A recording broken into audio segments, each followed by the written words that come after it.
Dear friends, உங்கள் அனைவரும் இன்னொரு வீடியோவில் சந்திக்கல மகிழ்ச்சி அடைகிறேன். இயேசு ஏன் இந்த பூமியில் வந்து பிறந்தார் என்ற சத்தியத்தை நாம் தியானித்து கொண்டு வருகிறோம். இன்றைக்கு மூன்றாவது காரணத்தை நாம் பார்ப்போம். 1 யோவான் 3ஆம் அதிகாரம் 5ஆம் வசனம் சொல்கிறது, நம்முடைய பாவங்களை சுமந்து தீர்க்க இயேசு கிறிஸ்து வெளிப்பட்டார் என்று அறிவீர்கள், அவரிடத்தில் பாவம் இல்லை. இயேசு ஏன் வந்தார்ன்றதுக்கான பேசிக் நீடு என்னென்னா, நம்முடைய பாவங்களை சுமந்து தீர்க்க. எந்த விதத்தில் சுமந்து தீர்த்தார்னா, பாவத்தின் தண்டனையை அவர் தன் மீது ஏற்றுக்கொண்டு சுமந்து தீர்த்தார்.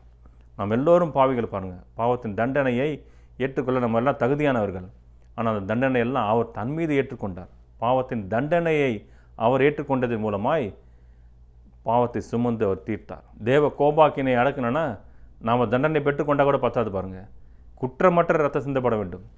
பரிசுத்தமான வாழ்க்கை வாழ்ந்த ஒருத்தர், குற்றமே செய்யாதவர், பாவத்தை அறியாதவர், பாவத்தை நோக்கி பார்க்காத சுத்த கண்ணர், அவர் மரித்தாதான் தேவ கோபாக்கினை அடங்க பாருங்கள்.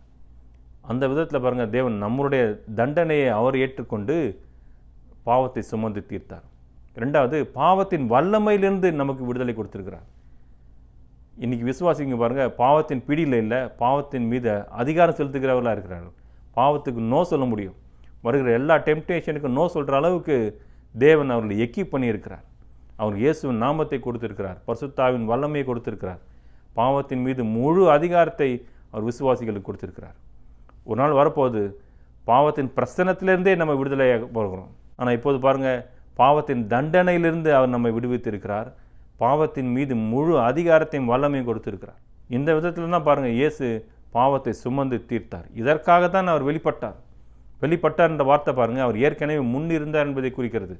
அவர் ஏற்கனவே முன்னிருந்தவர் தான் இப்போது மனிதனாக வந்து பிறந்தார். மற்ற மனிதர்களை போல பாருங்கள், அவர் பிறந்த நாள் தான் ஃபஸ்ட் டே கிடையாது.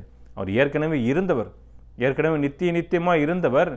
இந்த பூமியில் நமக்காக வெளிப்பட்டார். நம்முடைய பாவங்களை சுமந்து தீர்க்க வெளிப்பட்டார். இதை அறிவீர்கள். இதுதான் பாருங்கள் நமக்கு விடுதலையை உண்டாக்குது. இதற்காக தான் வந்தார். நம்மளுடைய பதில் இதுக்கு என்னவாக இருக்கணும்? அவர் செய்து முடித்த காரியங்களை நம்ம விசுவாசிக்கணும். எஸ், எனக்காக தான் வந்தார், என்னை பாவத்தை சுமந்து தீர்க்க தான் அவர் வந்தார் என்று நான் நம்பும் போது தான் பாருங்கள் அதனால் நமக்கு பிரயோஜனம் இருக்குது. அவர் தான் சொல்கிறார், இதை நீங்கள் அறிவீர்கள். இதை நம்ம அறிந்து இருக்கணும் பாருங்கள். இயேசு நம்முடைய பாவத்தை சுமந்து தீர்க்க அவர் வெளிப்பட்டார்.